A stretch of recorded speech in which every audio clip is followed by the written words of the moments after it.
yang telah tersusun oleh Wali Songo Semarang.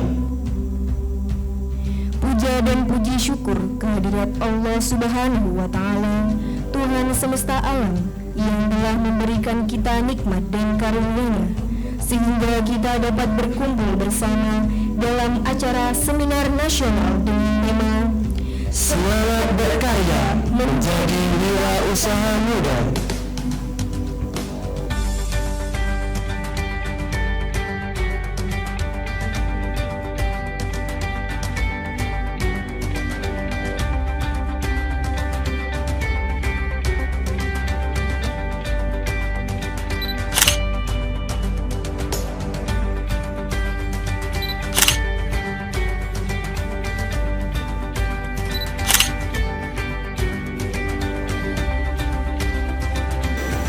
Tema yang sekarang ini yang diangkat adalah semangat berkarya menjadi wirausaha muda.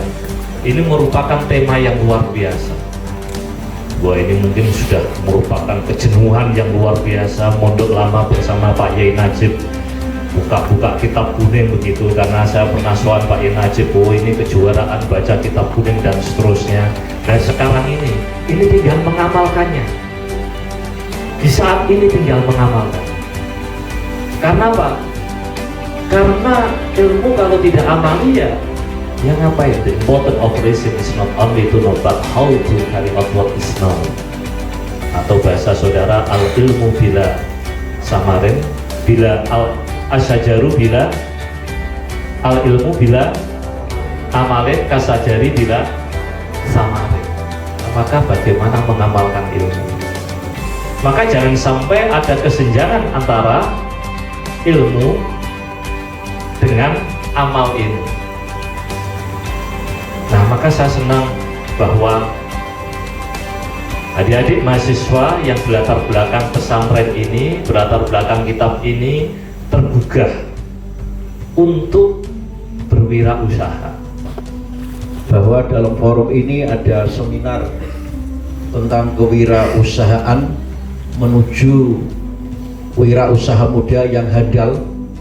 Memang inilah yang selama ini sedang kami kumandangkan, yang selama ini sedang kita dengung-dengungkan, dan kita ajak elemen dan komponen yang ada di pesantren Nurul Ulum, khususnya kepada santri-santri dan khususnya juga para alumni.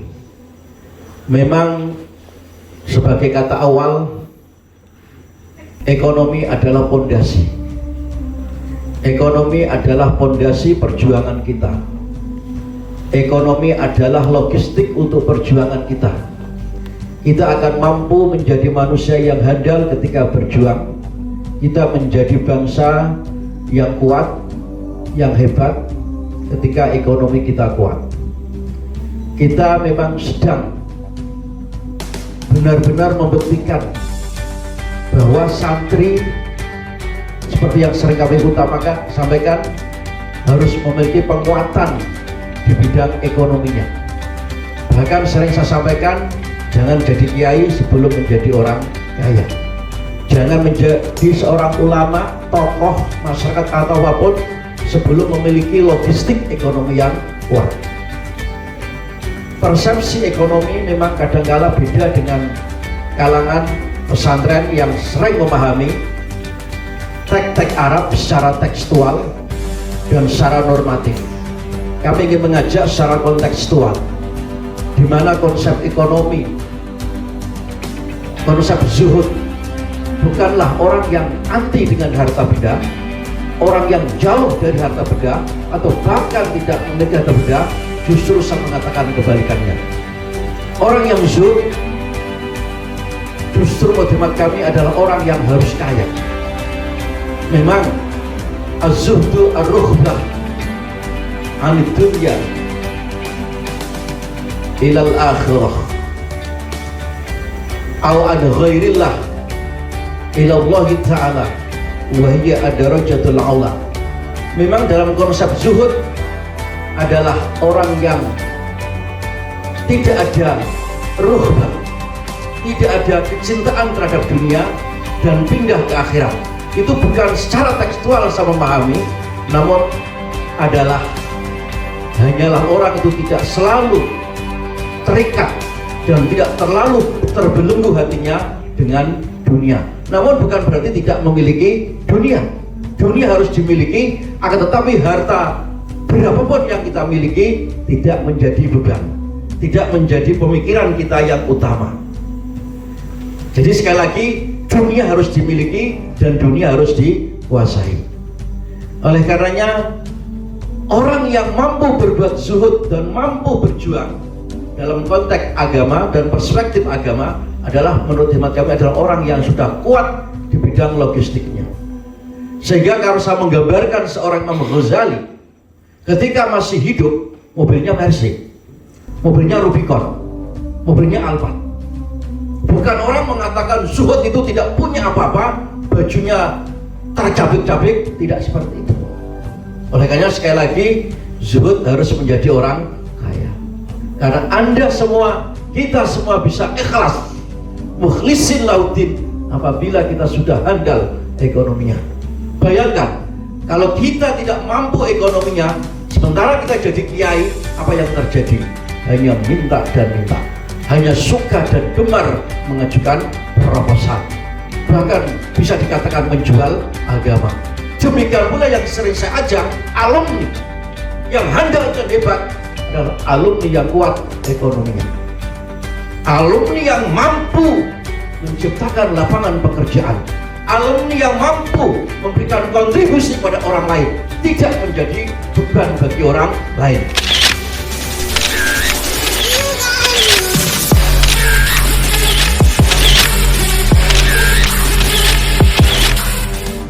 Kunci bisnis kalau menurut saya dari segi biar cepat dapat cuan itu buat bisnis yang familiar dan tambahkan keunikan.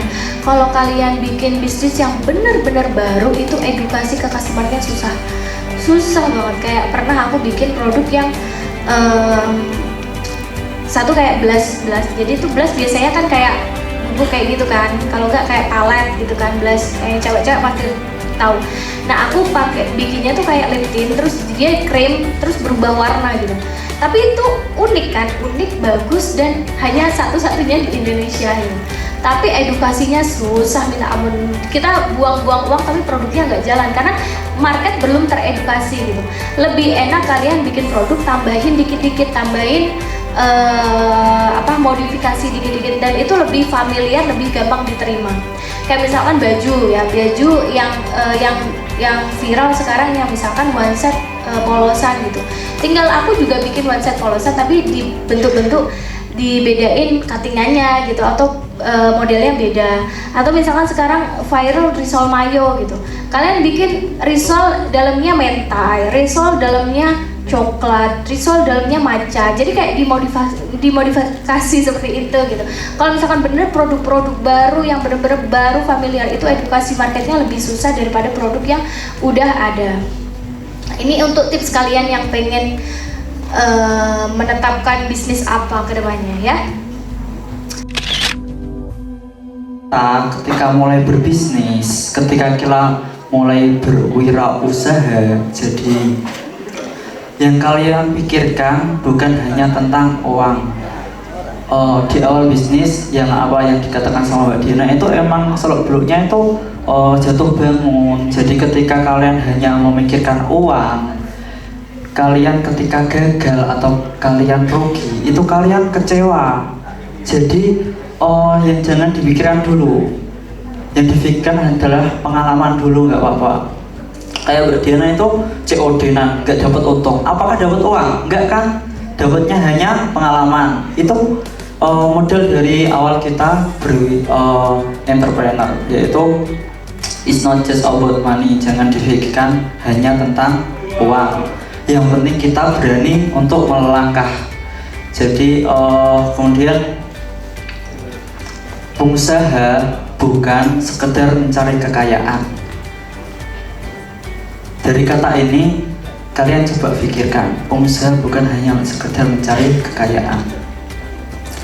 Ketika kita berusaha untuk memperkaya diri, hanya untuk memperkaya diri, tidak ada tujuan yang pasti. Ketika kalian jadi entrepreneur, kalian hanya memikirkan saya ingin jadi orang kaya, pengen punya mobil Lamborghini, Rubicon dan lain-lain, hanya untuk memperkaya diri, bukan untuk kepada orang lain. Ini bukan pengusaha bukan sekedar mencari kekayaan.